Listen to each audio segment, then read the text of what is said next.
Welcome back our channel. இந்த வீடியோவில் நம்ம இன்றைக்கி பார்க்க போகிறது கார்த்திகை தீபம் சீரியலில் இன்றைக்கி என்ன ஸ்டோரி அப்படிங்கிறதான் நம்ம பார்க்க போகிறோங்க. நம்ம சேனலை மறக்காமல் சப்ஸ்கிரைப் பண்ணிவிடுங்க. பக்கத்தில் பெல் ஐக்கான் இருக்கும், அதையும் ப்ரெஸ் பண்ணிடுங்க. வாங்க வீடியோக்குள்ளார போகலாம். நம்ம கார்த்திக் பார்த்திங்கன்னா அவங்களுடைய அம்மா இந்த நிலைமைக்கு ஆனானதுக்கு காரணம் ரியா. ஸோ அவங்களுக்கான ஆதாரத்தை ப்ரூஃப் தேடி நம்ம கார்த்திக் வெளியில் அலைஞ்சிட்ருக்காரு.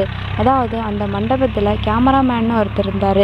ஸோ அவருடைய கேமராவில் கண்டிப்பாக இந்த ரியா ஷூட் பண்ண வீடியோ கண்டிப்பாக ஷூட் ஆகிருக்கும். அதனால் அந்த வீடியோ வச்சு ரியாவை பிடிச்சிடலாம் ஆதாரத்தோடு அப்படின்னு சொல்லி கார்த்திக் ஒரு பக்கம் ஓடிக்கிட்டு இருக்காரு. இன்னொரு பக்கம் இந்த ரம்யா தீபாவை தீர்த்து கட்டுறதுக்கு அவங்க போலியாக ஒரு சாமியாரை ஏற்பாடு பண்ணி அவங்க மூலமாக தீபாவை கொல்றதுக்காக கிளம்புறாங்க, தீபாவை கூட்டிக்கிட்டு. ஆனால் வீட்டில் தீபா யார்கிட்டையுமே சொல்லாமல் தான் கிளம்புறாங்க. பட் நம்ம மீனாட்சிக்கு தெரியுது. மீனாட்சிக்கு தீபா குளத்துல விழுந்து தண்ணியில் அடிச்சிட்டு போகிற மாதிரி கனவு கண்டுறாங்க.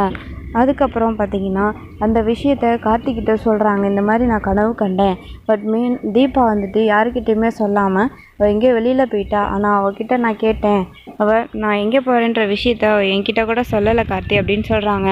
அதுக்கப்புறம் மீனாட்சி நீ இப்படி கனவு கண்டதுக்கும் தீபா இப்படி யாருக்கிட்டையுமே சொல்லாமல் போனதுக்கும் ஏதோ ஒரு விஷயம் இருக்குதே, ஏதோ தப்பாக இருக்குது அப்படின்னு சொல்லி கண்டிப்பாக தீபாவுக்கு ஏதோ ஒரு பிரச்சனை அப்படின்னு சொல்லிட்டு தீபாவை தேட ஆரம்பிக்கிறாங்க நம்ம கார்த்திக். ஸோ அந்த சாமியார் சொன்ன மாதிரி நம்ம தீபாவும் குளத்துக்குள்ளே இறங்குறாங்க. குளத்துக்குள்ளே சாமியை வேண்டிக்கிட்டு அவங்களுக்காக தண்ணிக்குள்ளேயே இருக்க போகிறாங்க. ஸோ தண்ணிக்குள்ளே இருந்து தீபாவுக்கு ஏதோ ஒன்று கண்டிப்பாக ஆக போகுது. ஸோ கார்த்திக் தான் போய் காப்பாற்ற போகிறாருன்னு நினைக்கிறேன். ஸோ வெயிட் பண்ணி பார்க்கலாம் என்ன நடக்க போகுது அப்படின்னு சொல்லிட்டு. ஸோ தீபா இப்படி ஒரு வெவ்வேறு விதமான ஒரு வேண்டுதலை பண்ண போகிறாங்க.